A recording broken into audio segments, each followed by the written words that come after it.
Hey everybody. In this video, I wanted to give you my thoughts and initial impressions on the GeForce GTX 1080 Ti. That's right, I have managed to lay my grubby little mitts on what is widely considered to be the hottest, best single GPU graphics card solution on the market at the moment, and I've been spending the past several days putting it through its paces.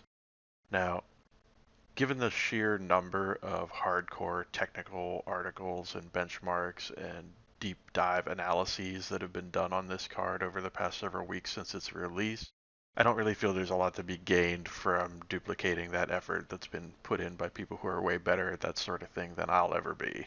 However, I do think I can talk to you guys a little bit about what it's like to use this card and experience it as both a hardcore gaming enthusiast and a content creator, and hopefully that'll be useful to you folks.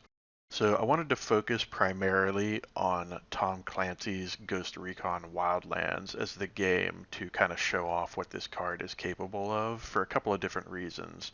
One is, of all of the games that I threw at this thing, this was the only one that really seemed to give it any sort of hassle or give it any sort of grief in terms of maintaining a frame rate at or over 60 frames a second in 1440p with everything cranked up.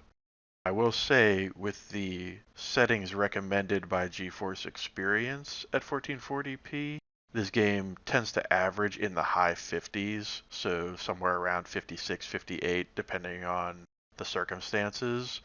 And I should also point out that because I'm using a G-Sync enabled monitor in conjunction with this card, any dips in frame rate are pretty difficult to actually notice. In practice, playing this game and whipping the camera around or getting into very intense firefights or high visual effect scenarios where there's just a lot of stuff going on screen simultaneously, you don't really notice or see any significant issues, even when those frame rates do happen to dip below 60. I think you could easily make a compelling case or argument for the idea that no game should give this card any sort of trouble at that resolution. However, I do think this is a case where we may be seeing a lack of maturity on the part of the drivers for the 1080, combined with a slight lack of optimization in the engine being used for Wildlands, creating a perfect storm where the game isn't probably running quite as well as it theoretically could on this hardware. But as I said, I think you'd be hard pressed to notice any real significant issue when playing the game unless you're particularly eagle-eyed and particularly sensitive to any sort of frame rate variation. Of course, I'm a little reluctant to speculate on how this card will perform on a system other than the one I'm currently using, given that there are lots of other variables to consider, such as CPU type and speed, memory type and speed, operating system, and various other factors. I do feel pretty confident in saying that the 1080 Ti is quite the powerhouse from everything I've seen thus far. One thing I will point out from my own personal experience with this and various other games is that it is very important, especially as you get into these super high frame rates, to make sure that the refresh rate that your monitor's running at matches up mathematically with the frame rate being produced by the game.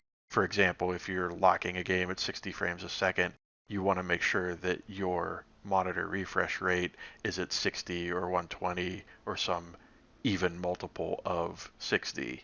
Similarly, if you're locking in at 75 frames a second, you want to be at 144 hertz if your monitor is capable of such a thing.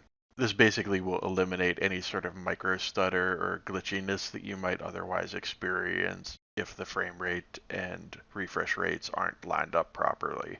This is also obviously super important from a content creation standpoint because if you're trying to create 30 or 60 frame per second video content, you're going to want to make sure that those frame rates and refresh rates on the monitor line up such that you get good usable footage for whatever projects you might be working on.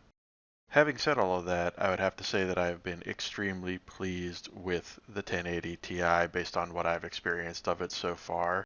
I feel like this card has a lot of legs, it's got a lot of room to grow, and I really have to chalk up any sort of anomalous or suspiciously subpar performance that I've seen out of it down to the aforementioned drivers, which have only seen one or two revisions since the launch of the card, and the fact that there just aren't a lot of games out there that are going to be properly optimized to take advantage of this thing completely just yet.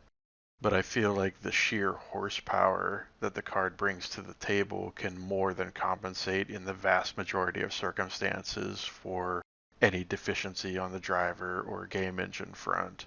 And I also do want to point out that I don't in any way intend to throw Wildlands under the bus by using it as the example of a game that taxes this card.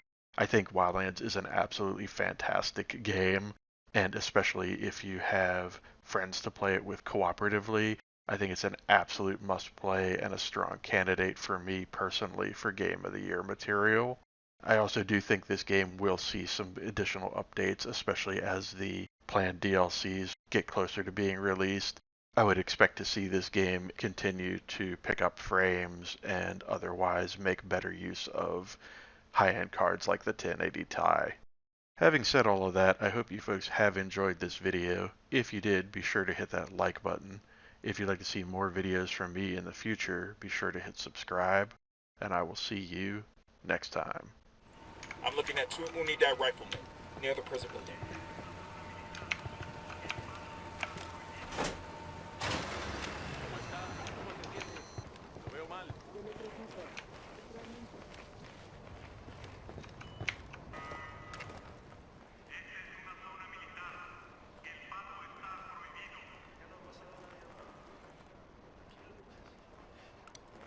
Sniper in the tower.